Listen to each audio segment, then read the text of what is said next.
अर्जुन और शिवदूत का वार्तालाप, किरात वेशधारी शिव जी के साथ अर्जुन का युद्ध, पहचानने पर अर्जुन द्वारा शिव स्तुति, शिव जी का अर्जुन को वरदान देकर अंत ध्यान होना, अर्जुन का आश्रम पर लौटकर भाइयों से मिलना, श्री कृष्ण का अर्जुन से मिलने के लिए वहां पधारना।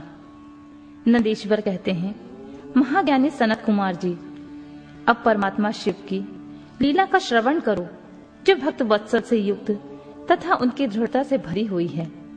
तदनंतर शिव जी ने उस बाण को लाने के लिए तुरंत ही अपने अनुचर को भेजा। उधर अर्जुन भी उसी निमित्त से वहां आए। इस प्रकार एक ही समय में रुद्रानुचर तथा अर्जुन दोनों बाण उठाने के लिए वहां पहुंचे। तब अर्जुन ने उसे डरा धमकाकर अपना बाण उठा लिया। यह देख उस अनुचर ने कहा, ऋषि सप्तम, आप क्यों बाण ले जा रहे हैं? यह हमारा सहायक है, इसे यहीं छोड़ दीजिए। भिल्लराज के उस अनुचर द्वारा यूं कहे जाने पर मुनिश्रेष्ठ अर्जुन ने शंकर जी का स्मरण किया और इस प्रकार कहा, वनिचर, तू बड़ा मूर्ख है, तू बिना सोचे समझे क्या बक रहा है? इस बाण को तो मैंने अभी अभी छोड़ा है, फिर यह तेरा कैसे? इसके धारियां तथा पिच्छों पर भी मेरा नाम अंकित है, फिर यह तेरा कैसे हो गया? ठीक है, तेरा कुटिल स्वभाव छूटना कठिन है। नंदीश्वर कहते हैं, मुनि, अर्जुन का वह कथन सुनकर भिल्ल रूपी गणेश्वर को हंसी आ गई। तब वह ऋषि रूप में वर्तमान अर्जुन को यूं उत्तर देते हुए बोला, रे तापस, सुन, जान पड़ता है तू तपस्या नहीं कर रहा है, केवल तेरा वेश ही तपस्वी का है, क्योंकि सच्चा तपस्वी छल कपट नहीं करता। भला जो मनुष्य तपस्या में निरत होगा वह कैसे मिथ्या भाषण करेगा एवं कैसे छल करेगा? अरे तू मुझे अकेला मत समझ, तुझे ज्ञात होना चाहिए कि मैं एक सेना का अधिपति हूँ। हमारे स्वामी बहुत से बनचारी भीलों के साथ वहां बैठे हैं। वे विग्रह और अनुग्रह करने में सर्वथा समर्थ हैं। यह बाण जिसे तूने अभी उठा लिया है उन्हीं का है। यह बाण तेरे पास टिक नहीं सकेगा। तापस, तू क्यों अपनी तपस्या का फल नष्ट करना चाहता है? मैंने तो ऐसा सुन रखा है कि चोरी करने से, छल पूर्वक किसी को कष्ट पहुंचाने से, विस्मय करने से तथा सत्य का त्याग करने से प्राणी का तप क्षीण हो जाता है। यह बिल्कुल सत्य है। ऐसी दशा में तुझे अब तप का फल कैसे प्राप्त होगा?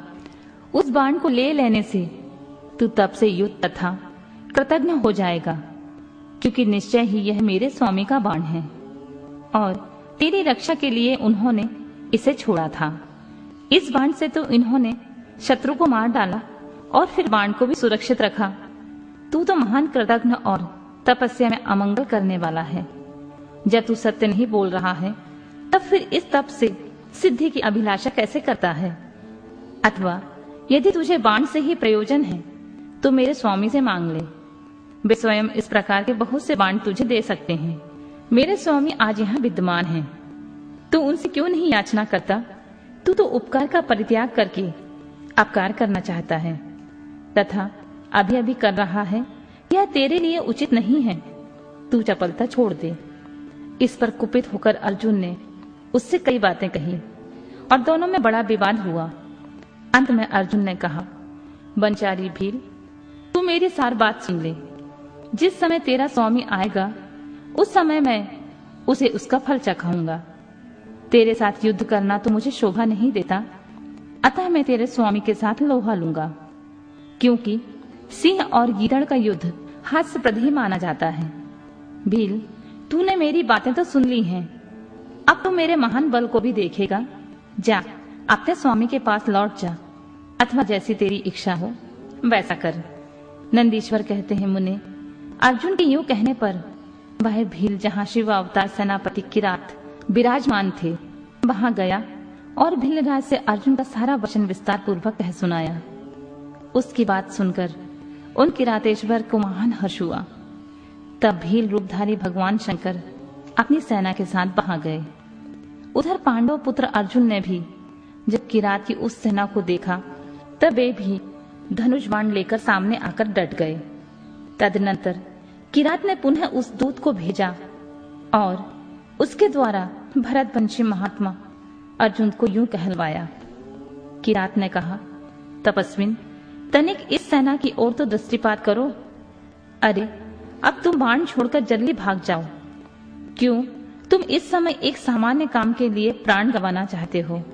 तुम्हारे भाई दुख से पीड़ित हैं और स्त्री तो उनसे बढ़कर दुखी है। मेरा तो ऐसा विचार है कि ऐसा करने से भी पृथ्वी भी तुम्हारे हाथ से चली जाएगी। नंदीश्वर कहते हैं, मुने, जब अर्जुन की सब तरह से रक्षा करने के लिए किरात रूपधारी परमेश्वर शंभु ने उनकी भक्ति की दृढ़ता की परीक्षा के निमित्त ऐसी बातें कही, तब वह शिवदूत उसी समय अर्जुन के पास पहुंचा और उसने सारा वृतांत उनसे विस्तार पूर्वक कह सुनाया। उसकी बात सुनकर अर्जुन ने उस समागत दूत से पुनः कहा, दूत, तुम जाकर अपने सेनापति से कहो कि तुम्हारे कथन अनुसार करने से सारी बातें विपरीत हो जाएंगी।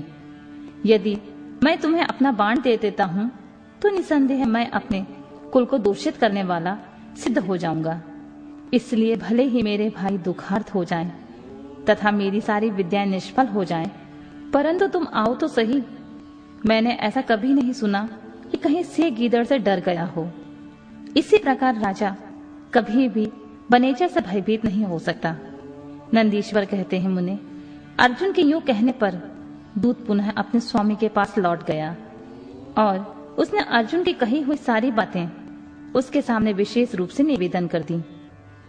उन्हें सुनकर किरात वेशधारी सेना नायक महादेव जी अपनी सेना के साथ अर्जुन के सम्मुख आए।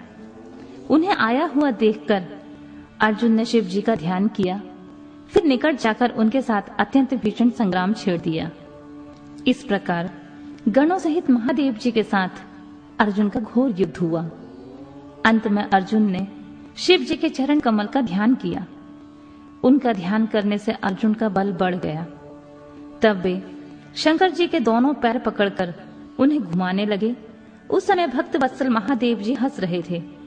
मुने, भक्त पराधीन होने के कारण वे अर्जुन को अपनी दास्ता प्रदान करना चाहते थे, इसलिए उन्होंने ऐसी लीला रची थी, अन्यथा ऐसा होना सर्वथा असंभव था। तत्पश्चात शंकर जी ने भक्त परवस्था के कारण मुस्कुराकर वहीं अपना सौम्य एवं अद्भुत रूप सहसा प्रकट कर दिया। पुरुषोत्तम शिव जी का जो स्वरूप वेदों, शास्त्रों और पुराणों में वर्णित है तथा व्यास जी ने अर्जुन को ध्यान करने के लिए जिस सर्व सिद्धिदाता रूप का उपदेश दिया था, शिव जी ने वही रूप दिखाया। तब ध्यान द्वारा प्राप्त होने वाले शिव जी के उस सुंदर रूप को देखकर अर्जुन को महान विस्मय हुआ। फिर वे लज्जित होकर स्वयं पश्चाताप करने लगे। अहो, जिनको मैंने प्रमुख रूप से वर्ण किया है, वे त्रिलोकी के अधीश्वर कल्याण करता साक्षात स्वयं शिव तो ही हैं। हाय, इस समय मैंने यह क्या कर डाला। अहो, भगवान शिव की माया तो बड़ी बलवती है। वह बड़े बड़े मायावियों को मुंह में डाल देती है। फिर मेरी भी साथी क्या? उन्हीं प्रभु ने अपने रूप को छिपाकर यह कौन सी लीला रची है। मैं तो उनके द्वारा छला गया। इस प्रकार अपनी बुद्धि से भली भांति विचार करके अर्जुन ने प्रेम पूर्वक हाथ जोड़कर मस्तक झुकाकर भगवान शिव को प्रणाम किया।